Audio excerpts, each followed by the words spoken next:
ശ്രീ ഹരി പുളിയർക്കോണം, മദ്യപാന സംഘടനയെ പ്രതിനിധീകരിച്ചാണ് താങ്കൾ ഈ ചർച്ചയിൽ പങ്കെടുക്കുന്നത്. ശ്രീ ഹരി, ഈ റെസ്പോൺസിബിൾ ഡ്രിങ്കിങ്, ഉത്തരവാദിത്വത്തോടു കൂടിയുള്ള മദ്യപാനം എന്നത് ഈ കേരളത്തിൽ ഇപ്പോൾ അത് ഒരു അതായത് കേരളത്തിലെ മദ്യം ഉപയോഗിക്കുന്നവരുടെ എണ്ണം കൂടി വരുന്നു. അതിൻ്റെ അടിസ്ഥാനത്തിൽ കേരളത്തിലൊരു സാമൂഹിക ഉത്തരവാദിത്വമൊക്കെ പാലിക്കുന്ന തരത്തിലുള്ള ഒരു റെസ്പോൺസിബിൾ ഡ്രിങ്കിങ് വേണം എന്നൊക്കെ വാദിക്കുന്നവരുണ്ട്. ഇപ്പോൾ കേരളത്തിലെ കണക്കെടുത്താൽ തന്നെ വലിയ ഒരു ശതമാനം മദ്യം ഉപയോഗിക്കുന്നുണ്ട് എന്ന് നമുക്ക് കണക്കുകൾ സൂചിപ്പിക്കുന്നുണ്ട്. ഉദാഹരണത്തിന് കേരളത്തിൽ 3.34 കോടി ജനങ്ങളിൽ 29.8 ലക്ഷം പുരുഷന്മാരും 3.1 ലക്ഷം സ്ത്രീകളും മദ്യം ഉപയോഗിക്കുന്നുണ്ട് എന്നാണ് കണക്കുകൾ സൂചിപ്പിക്കുന്നത്.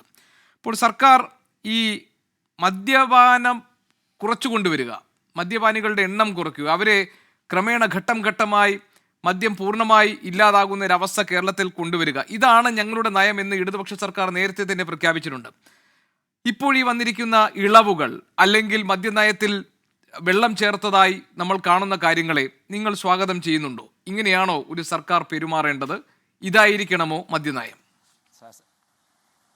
മദ്യനയം സർക്കാർ കൊണ്ടുവന്ന മദ്യനയം നമ്മൾ പൂർണ്ണമായിട്ട് സ്വാഗതം ചെയ്യുന്നു. അതിന് കാരണം കൂടെ പറഞ്ഞുതരാം ഞാൻ. ഈ മദ്യം നമ്മൾ എത്രത്തോളം കുറയ്ക്കുമോ അത്രത്തോളം മറ്റ് ലഹരി ഉൽപ്പന്നങ്ങൾ നമ്മൾ കേരളത്തിൽ കൂടുന്നുണ്ട്. നിരോധന പുകയില ഉൽപ്പന്നങ്ങൾ, മറ്റ് ലഹരി ഉൽപ്പന്നങ്ങൾ. സാറ് പറഞ്ഞ പോലെ സ്കൂളിൽ പിള്ളേർ മദ്യവെച്ചുകൊണ്ടല്ല പോകുന്നത്. സ്കൂളിൻ്റെ വണ്ടി ചെന്ന് നിന്ന് ചെക്ക് ചെയ്യേണ്ട പോലീസുകാരുടെ ജോലിയാണ് അത് മറ്റ് ലഹരി ഉൽപ്പന്നങ്ങൾ എങ്ങനെ വിൽക്കുന്നുവെന്ന്. ആ പോലീസുകാർ വിവറേജിൻ്റെ വണ്ടി ചെന്ന് വിവറയിൽ നിന്ന് വാങ്ങിച്ചുകൊണ്ട് കുടിച്ചിട്ട് പോകണവനെ പിടിച്ചുകൊണ്ട് പോകുന്നതല്ലാണ്ട് മറ്റുള്ള ജോലിയൊക്കെ പോയി തയ്യാറില്ല. സർക്കാർ കൊണ്ടുവന്ന മദ്യനയത്തെ നമ്മൾ പൂർണ്ണമായിട്ട് സ്വാഗതം ചെയ്യുന്നു. ഇവിടെ ഡിക്ഷണറി വേണം, ബൂബറി വേണം, ഇവിടെ ഉണ്ടാക്കണം, ഇവിടെ തന്നെ കൊടുക്കണം. ആ സാധനം ഇവിടെ തൊഴിലില്ലായ്മ പരിഹരിക്കാനും മറ്റു ബീഹാറിൽ നിന്ന് യു പിയിൽ നിന്ന് മദ്യം കൊണ്ടുവരുന്നതിനേക്കാളും നല്ലത് ഇവിടെ ക്വാളിറ്റിയുള്ള മദ്യം ഉണ്ടാക്കി ഇവിടെ കൊടുത്താൽ ഇവിടെ വില കുറച്ച് കൊടുക്കാൻ സാധിക്കുമല്ലോ, തൊഴിൽ ഉണ്ടാവുമല്ലോ. അതുകൊണ്ട് ഈ കേരളത്തിന് നേട്ടവും എക്സൈസ് വരുമാനവും കൂടത്തേ ഉള്ളൂ. ഈ പറയുന്നത് എല്ലാവരും എല്ലാം പാലിക്കുന്നവരല്ല. ഒരു സർക്കാരും കഴിഞ്ഞ ഉമ്മൻചാണ്ടി സർക്കാർ ഇവിടെ ഏറ്റവും കൂടുതൽ മദ്യത്തിനെതിരെ പണിവെച്ചത് എ.കെ. ആന്റണി സാറാണ്. അയാൾ പിന്നെ കേരളം കണ്ടിട്ടേ ഇല്ല. ആ ആന്റണി സാറിൻ്റെ സമയത്ത് ഇവിടെ ചാരായം ഉണ്ടായിരുന്നു, ചാരായ ഷാപ്പ്, മില്ലി. ആ സമയത്ത് മറ്റു ലഹരി ഉൽപ്പന്നങ്ങൾ കേരളത്തേ ഇല്ലായിരുന്നു. പിന്നെ അതിനെ പൂട്ടിച്ചു. അതിൻ്റെ പിറകെ ഒരുപാട് നിയമ നടപടി കൊണ്ടുവന്നു, സമരം ഉണ്ടായി, ബിവറേജ് കൊണ്ടുവന്നു. ഈ ബിവറേജിൽ വിൽക്കുന്ന സാധനങ്ങൾ ഇവിടെ ഉണ്ടാക്കി ഇവിടെ കൊടുക്കണമെന്നാണ് നമ്മൾ പറയുന്നത്. ഓരോ പഞ്ചായത്തുകളിലും ഓരോ ബിവറേജ് തുറന്ന് നല്ല മദ്യം നല്ല രീതിയിൽ കൊടുക്കാൻ സാധിക്കുമെങ്കിൽ മറ്റുള്ള ഒരു ലഹരി ഉൽപ്പന്നങ്ങളും ഇവിടെ വരത്തില്ല. ഇവിടെ പിള്ളേർ ചാരായം കുടിച്ചുകൊണ്ട് സ്കൂളിൽ പോകുന്നില്ല, നമ്മളടുത്ത തമിഴ്നാട്ടിൽ പോകുന്നില്ല, കർണാടകയിൽ പോകുന്നില്ല. മറ്റ് സംസ്ഥാനങ്ങളെല്ലാം മറ്റ് രാജ്യങ്ങളിൽ വരെ ഇവിടെ നിന്ന് മന്ത്രിമാർ ചെന്ന് വിസിറ്റ് ചെയ്യുന്നുണ്ട്. ടൂറിസം ഡെവലപ്മെൻറ്റ് ചെയ്യണമെങ്കിൽ മദ്യമില്ലാതെ ഒരു ടൂറിസം ഡെവലപ്മെൻറ്റ് എന്ന സാധനത്തിന് നമ്മൾക്ക് ആലോചിക്കുകയേ വേണ്ട ഈ രാജ്യത്ത്. പിന്നെ സാറ് പറഞ്ഞതുപോലെ മദ്യം ഈ വിൽപ്പന കൂട്ടുകയല്ല, ഇപ്പോൾ വിൽപ്പന കുറഞ്ഞിട്ടുണ്ട്. 6.2% വരെ കുറഞ്ഞിട്ടുണ്ടെന്നാണ് ബിവറേജിലെ ഉദ്യോഗസ്ഥന്മാർ പറയുന്നത്. ഇത്രയും സാധനങ്ങൾ ഉൽപ്പാദിപ്പിക്കുന്നതിന് പകരം കുടിക്കുന്ന ഇവർ മറ്റ് ലഹരി ഉൽപ്പന്നങ്ങൾ തേടിപ്പോയിട്ടുണ്ട്. മറ്റ് ലഹരി ഉൽപ്പന്നങ്ങളിലോട്ട് പോയിക്കൊണ്ടിരിക്കുകയാണ് എല്ലാവരും. ചെറുപ്പക്കാരെ പിള്ളേർ എൻ്റെ അടുത്തൊരു ചെറുക്കൻ പറഞ്ഞതാണ്, ചേട്ടാ 150 രൂപ കൊടുത്താൽ ഒരു സിറിഞ്ചും ഒരു മരുന്നും കിട്ടും, കുത്തിവെച്ചാൽ ഒരു ദിവസം തേങ്ങ വെള്ളത്തിൽ കിടക്കുമ്പോൾ കിടക്കാൻ ചുറ്റും ഒരു പോലീസും പിടിക്കത്തില്ല, ഒരു ഊതിക്കാനും പറ്റത്തില്ല എന്ന്. പക്ഷേ മദ്യം കഴിച്ചുകൊണ്ട് നടന്നു പോകണമെങ്കിൽ പോലീസ് ഊതി പിടിക്കും. അപ്പോഴെന്തുണ്ടാവും? അവർ മദ്യത്തെ നിർത്തിയിട്ട് മറ്റ് ലഹരി ഉൽപ്പന്നങ്ങൾ തേടി പോകാൻ തുടങ്ങിയിട്ടുണ്ടെന്ന് ചെറുപ്പക്കാരെല്ലാം. മിക്ക ശതമാനം ഒരു ബിവറേജിലെ തൊഴിലാളി എൻ്റെ അടുത്ത് പറഞ്ഞാണ് 16 ലക്ഷം രൂപയ്ക്ക് വിറ്റുകൊണ്ടുന്ന സ്ഥലത്ത് ഇപ്പോൾ ഉണ്ടാകുന്നത് 6 ലക്ഷം രൂപ കച്ചവടം നടക്കുന്നുണ്ടെന്ന്. സംഭവം ബാക്കി ഉൽപ്പന്നങ്ങൾ വിൽക്കേണ്ട സ്ഥലത്ത് മറ്റ് ലഹരി ഉൽപ്പന്നങ്ങൾ തേടി പിള്ളേർ പോയി തുടങ്ങി, പെൺപിള്ളരും ആൺപിള്ളരും.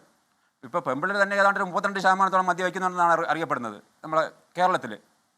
അത് നമ്മൾ കണ്ടില്ല നടിക്കാൻ പാടില്ല ഒരിക്കലും. പുതിയൊരു തലമുറ അതായത് ഈ മറ്റ് രാസവസ്തുക്കളോ അല്ലെങ്കിൽ മറ്റ് രാസലഹരി വസ്തുക്കളൊക്കെ ഉപയോഗിക്കുന്നതിന് പകരം ആളുകൾ മദ്യം കൂടുതൽ കഴിക്കട്ടെ, അങ്ങനെ മദ്യത്തിന്റെ പിന്നാലെ പോയിക്കോട്ടെ, അങ്ങനെ നമുക്ക് മറ്റ് രാസലഹരി അടക്കമുള്ള മറ്റ് ലഹരി വസ്തുക്കൾ ഉപയോഗം കുറയ്ക്കാം. ആ അർത്ഥത്തിൽ മദ്യപാനം നല്ലതാണെന്നാണോ താങ്കൾ പറഞ്ഞത്? മദ്യം കുടിക്കാത്തവരാരുണ്ട്? എവിടെ വിറ്റാലും കുടിക്കും. ഈ 1-ാം തീയതി ട്രൈഡേ ബിവറേജിന് വാദമാണ്. അത് ട്രൈഡേ വേണ്ട, കേരളത്തിൽ ട്രൈഡേയേ വേണ്ട. 1-ാം തീയതി തുറക്കണം. 1-ാം തീയതി അടച്ചിടുമ്പോൾ 1.5 ലക്ഷം കോടി രൂപ വിദേശ സംവിധാനമാണ് ഈ കേരളത്തിൽ വരുന്നത്, അറിയാമോ? മറ്റ് ലഹരി ഉൽപ്പന്നങ്ങളായിട്ടും മറ്റ് അന്യ സംസ്ഥാന മദ്യമായിട്ടും അന്ന് കുടിക്കുന്നത്. അടച്ചിട്ട് കേരളത്തിൽ എന്ത് നേട്ടം? നഷ്ടമല്ലാണ്ട്. സാറേ, മദ്യം എവിടെ ഇരുന്നാലും ചെന്ന് കുടിക്കാൻ പരസ്യമൊന്നും വേണ്ട. നെല്ല് തിരുവനന്തപുരത്തുണ്ടെങ്കിൽ എലി പാലക്കാട്ടിൽ നിന്ന് വരുമെന്നാണ് പറയുന്നത്. അതിന് പരസ്യമൊന്നും വേണ്ട. അത് വാങ്ങിച്ച് കുടിക്കേണ്ട. ഒരാൾ മദ്യം വെച്ച് കുടിച്ച് ആരും ഇതുവരെ ഒന്നും ആയിട്ടില്ല. ഒരാൾ കുടിച്ച ഒരു പൈൻ്റെ ഒരു 1/2 ലിറ്റർ കുടിക്കും, അതിനപ്പുറം ഒരു മദ്യം കുടിക്കില്ല. പക്ഷേ അതിന് എത്ര രൂപ കൂടിപ്പോൾ? ഒരു 500 രൂപ. ഞാൻ പറയുന്നത് നല്ല മദ്യം നല്ല രീതിയിൽ കേരളത്തിലുണ്ടാക്കി വില കുറച്ച് കൊടുക്കാൻ പറ്റുമോ? മറ്റ് ലഹരിയിലോട്ടൊന്നും ആരും പോകത്തില്ല. പണ്ട് ചാരായം ഉള്ള സമയത്ത് ഇതായിരുന്നു, 2 രൂപയ്ക്ക് ചാരായം കിട്ടും, പണി കഴിഞ്ഞ് വന്ന് വാങ്ങിച്ച് കുടിച്ചിട്ട് അങ്ങ് വീട്ടിൽ പോകും. ഇന്ന് അതല്ല, 1000 രൂപയ്ക്ക് പണി ചെയ്താൽ 500 രൂപയ്ക്ക് മദ്യം കുടിക്കും. മദ്യത്തിൻ്റെ വില ഒരുപാട് പ്രശ്നമുണ്ട്. പിന്നെ പോലീസുകാർ ഇടപെടൽ വളരെ മോശമാണ്.